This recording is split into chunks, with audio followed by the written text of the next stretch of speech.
Elite Financial Institution, we are specialized, or the service that we give is actually the issuing out of loans. That is our field. So I welcome you all, our audience and friends, to this wonderful meeting where we can share ideas as a younger generation of Zambia. Thank you very much to those that are, we are having people from different countries. Others are coming from Ghana, Ethiopia, Guinea. We really appreciate. This is the CEO of Pocket Elite, all the way from Lusaka, Zambia. But we believe that the challenges that we're facing in regards to finances, they affect us all in terms of the world, African countries, European countries. So the things that will be talked about are things that are universal. So Mr. Morris, thank you very much for honoring our invitation to speak on this platform and to spare your time. We understand that you're a businessman, of which we know the value of your time. We really appreciate, and we're looking forward to learning from you. So Mr. Morris, can you please shed some light in terms of investment? What really, when a person hears an investment, I'm making an investment, what is an investment to you? All right, so Colin, I'll use the definition used in Cambridge by Cambridge Dictionary, the Cambridge English Dictionary, that defines investment as the act of putting money, okay, effort, and time into something to make profit or get an advantage. All right, so basically investment is about money, effort, and time put into an act with a conviction that you're going to make a profit. All right, so now when you check on that definition, you realize that there's a lot involved in investment rather than the perceived major factor by people, which is money. So investment comprises of three things, according to Cambridge University, of which I've seen in my personal journey of investment, that of course it requires not only money, not only time, but also effort.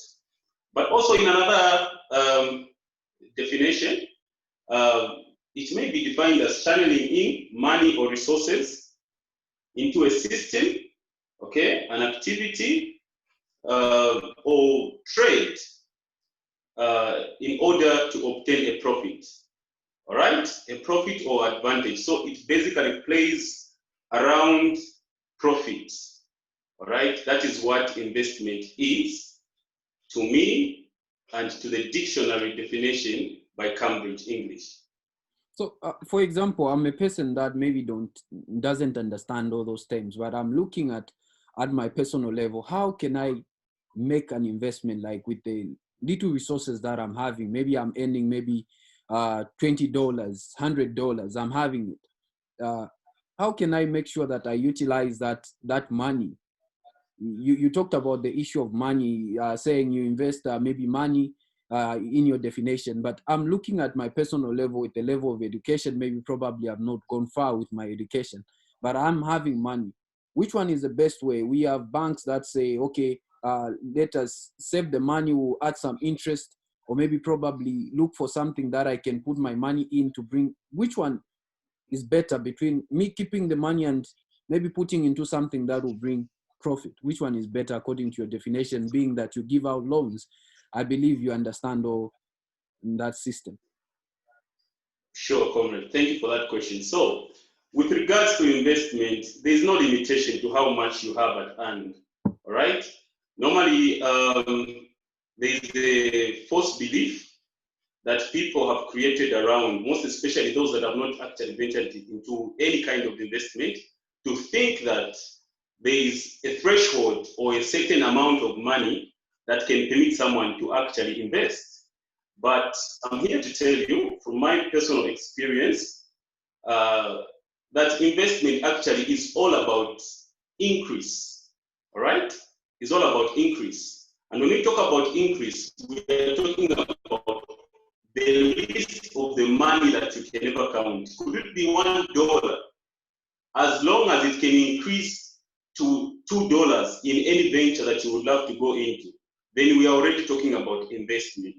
So there is no threshold of any sort to with regards to investment. You can begin from about the ventures to go into when it comes to increasing your resources or money. You know, with time, with where we are right now currently, I would just boldly enough say it is dangerous. That is my own statement.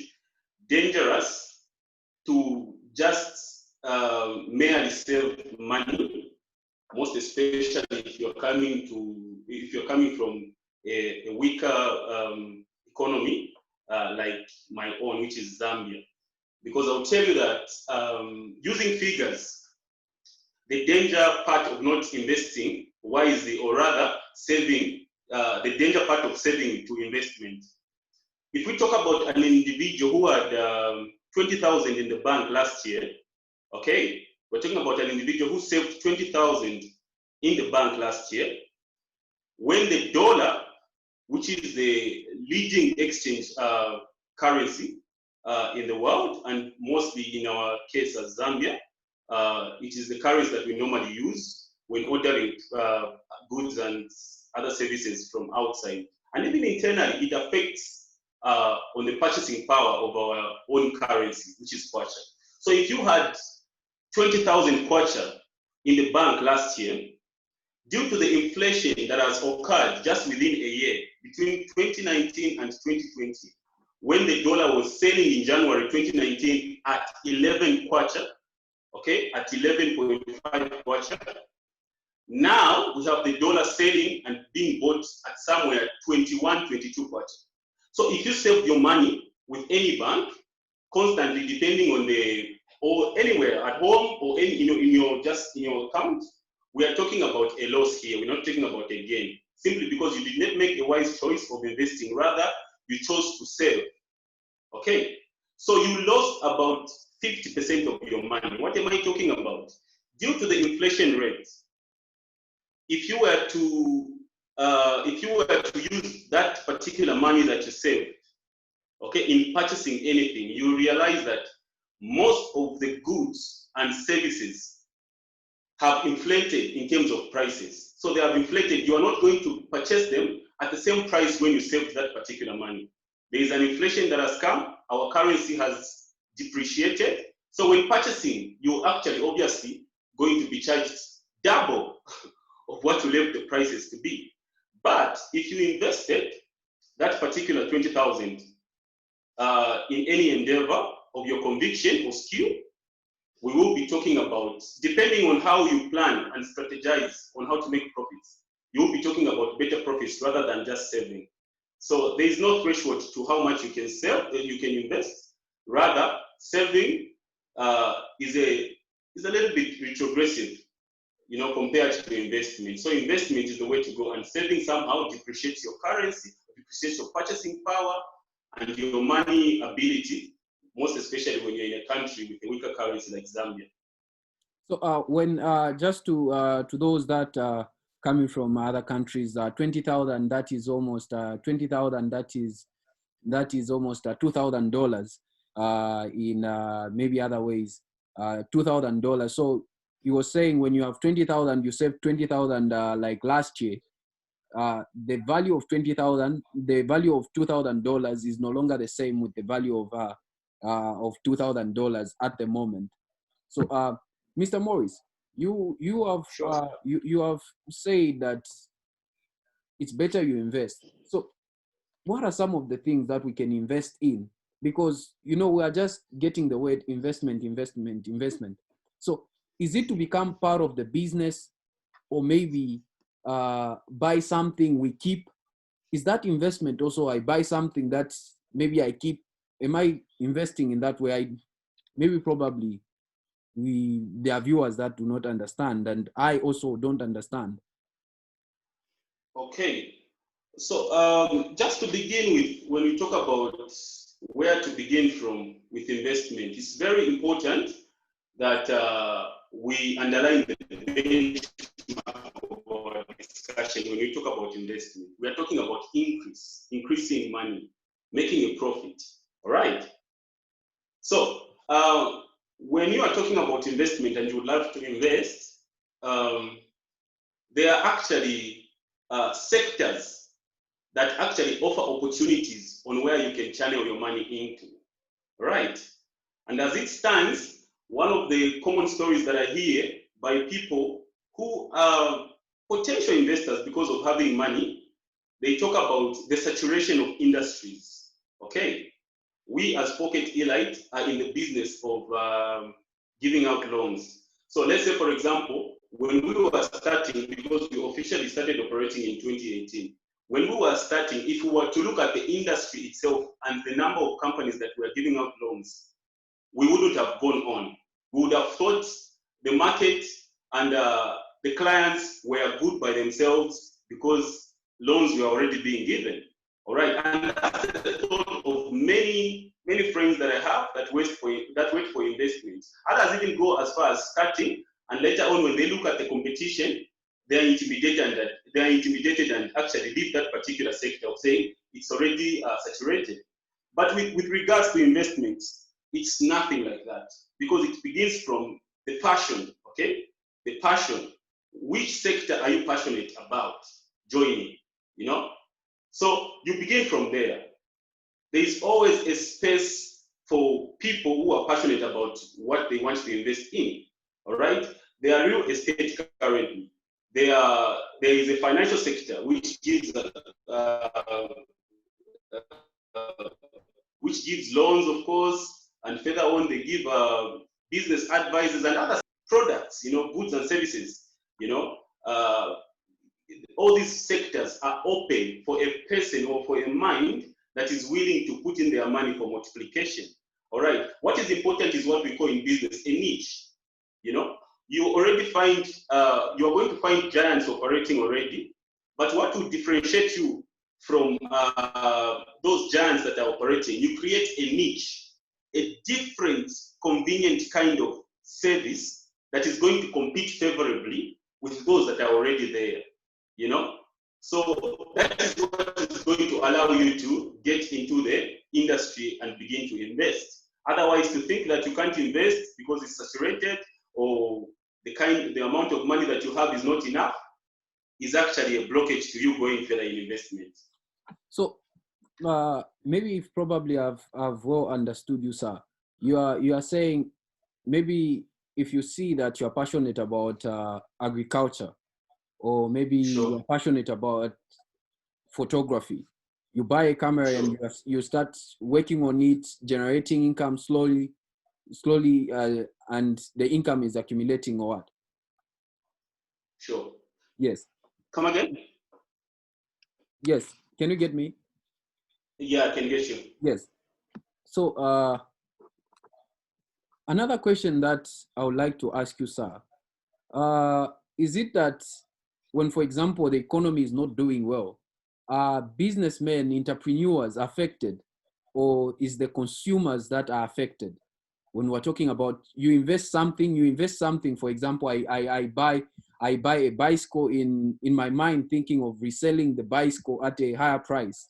Am I affected, for example, when I buy that and the things do not move according to my own expectations? Maybe probably there is a loss of value. Am I affected as a businessman, or is just the consumer that is affected in those lines?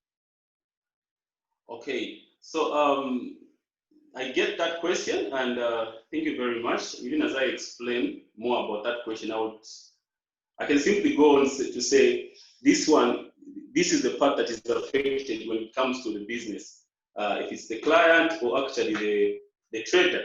But in this case, I would go further even before I spot out who is affected. All right?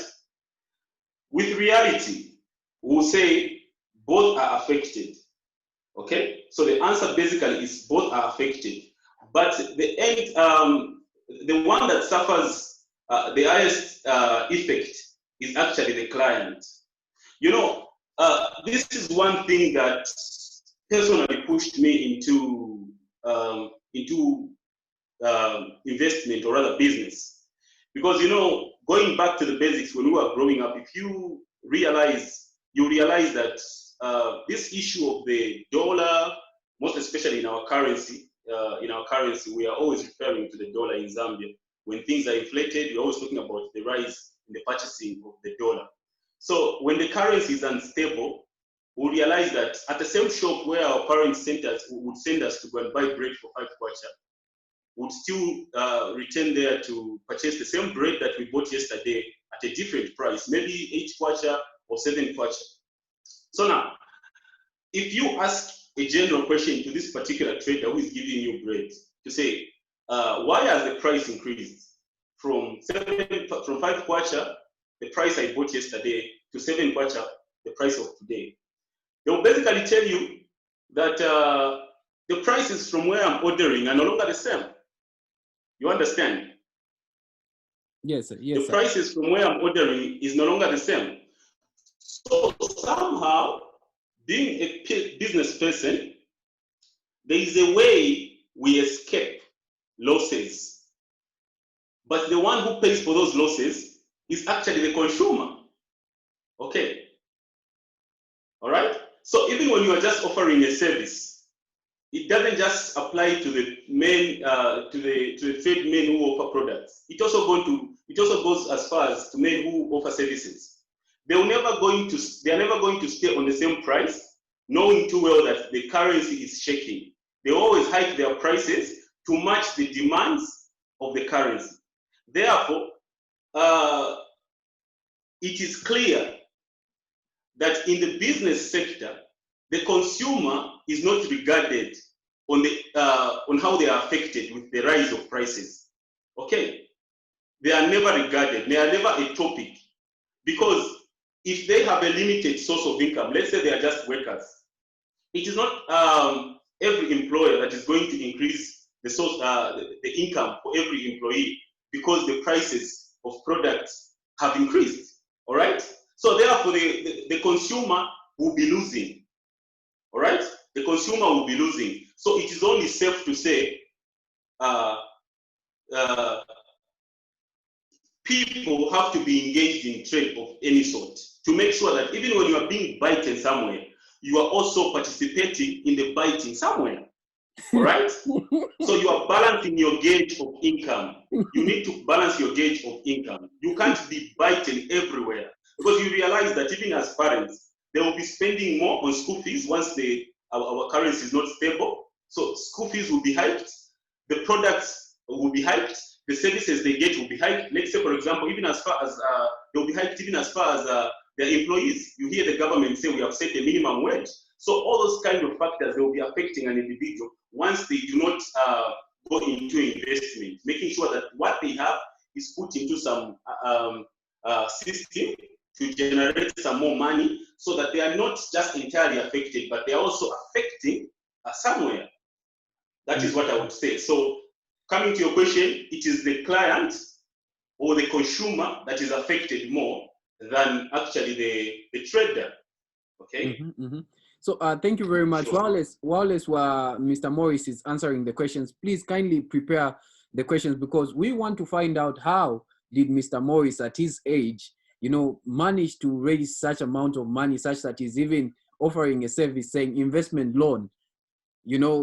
How did he manage to raise such amounts of money to such an extent to establish a Pocket Elite which gives out loans? So we're going to find out. So prepare your questions. Please kindly prepare your questions. And just to summarize the point that he has said, it is better even if the amount of goods and services are increasing on the other side, but you are also having a source of income. You are selling something, you are doing something that is generating income, not only depending on one source of income. So if for example, you're also dealing with other service, you will not affect your profit, because by the end of the day, if where you are getting those services, those goods, when they are increasing the price, you also increase the price to make sure that your profit is not affected. So which means in business, there's nothing like getting losses. Yes, losses are there, but they always, all the people that pay for the increments, for the increase, for the bad economy, that the people that are just using the services and not multiplying the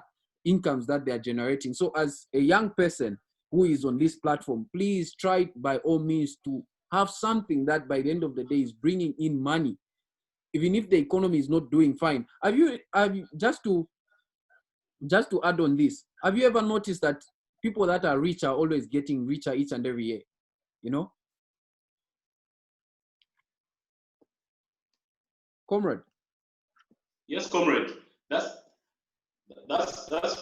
very true. People that are rich are always getting richer because they depend on the bills of the poor. You know, the consumer, in a humbler term, the consumer. Whenever something increases, it will be paid on by those that are down there. It is not them. They're a channel. All right. Mm-hmm. Mm-hmm. Thank you very much, Sure. comrade. In regards to investment, let me just ask this question. I met you while as I was studying at Selenge Boys, and we are talking about investment. This question just before my mind. You have always treated people in a manner such that if you meet them tomorrow, you know, you have a good rapport such that we are able to talk about business right now. When we met after many years ago, you know, right now we're talking about a different subject. Is your interaction with people also part of investment? Is that a strategy to make sure that maybe probably in the near future you meet this person with bigger business opportunities, you have a good rapport, or maybe there's something attached to that?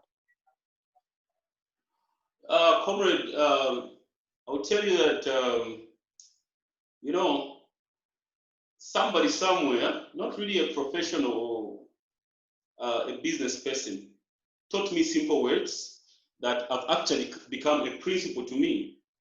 Somebody told me, these people you are seeing are money, all right? Yes. That's how they phrased it that way. They were not selling anything, but they just told me, these people you are seeing generally are money. The poor, the rich, those that you don't agree with in faith, those that you don't agree with in principles, those that you don't agree with in anything, they are money. So coming back to your question, you know, even you may have the idea, all right? You may have the idea, the plan, and the strategy on embarking on a business. But you must bear in mind that economists, all right, define factors of production or list down factors of production in the following way. I'll tell you this. To produce anything or to be productive, there must be capital, which must be in monetary form. There must be land, all right? There must be enterprise, a plan on how to go about it. There must also be labor. So in all these four factors of production, you realize to say you can't be alone, okay? You can't be alone. Now, in the sense of capital, you may not have the money to begin the business, but that can be attached to how well you interact with people who are potential financials. Okay? So you need to sell out yourself with your capabilities as early as you realize what you want to do. All right? So from the earlier stage, for me, I knew I'm going to venture into business. And I knew too well that I may not have the capital all the time with regards to the business that I would love to venture into. So it begins from treating people right, okay? Giving out a better image of yourself. In your imperfection, giving out a better image of yourself, and also selling out what you are capable of.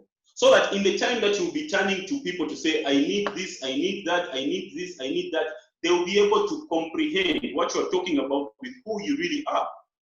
Okay? It is only safe to tell you right now that as Pocket Elite, it is not a company for an individual who is speaking to you currently right now. All right? It is a partnered company. Okay?